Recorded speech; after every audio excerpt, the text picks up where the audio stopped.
On the South China Sea, as you know, the dispute is not between China and ASEAN as a whole.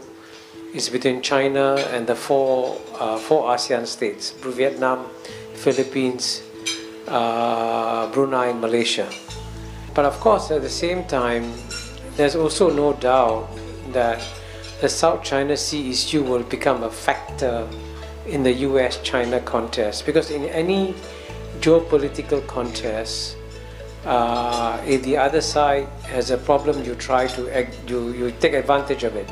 So the United States quite naturally will take advantage of the South China Sea dispute and try to use it to embarrass China. But if you read my book, Has China Won?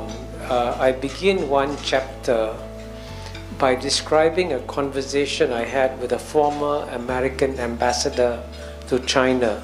He's one of the best American ambassadors to China. He speaks Mandarin fluently. He grew up in China as the son of a missionary. His name is Stapleton Roy. And Stapleton Roy told me that at a meeting, I forget what year, maybe 2014, between President Obama and President Xi Jinping, President Xi Jinping offered to President Obama to demilitarize the South China Sea. Say, let's not have bases there. And then the Anglo-Saxon media will tell you that President Xi Jinping lied because he went on to militarize the South China Sea.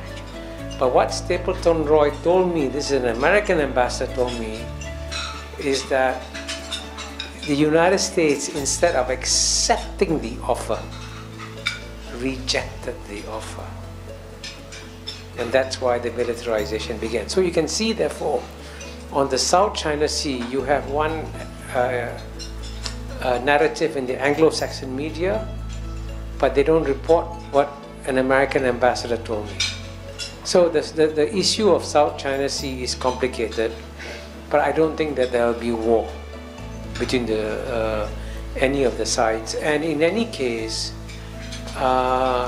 if the fundamental concern of the United States is freedom of navigation through the South China Sea, China will not block freedom of navigation.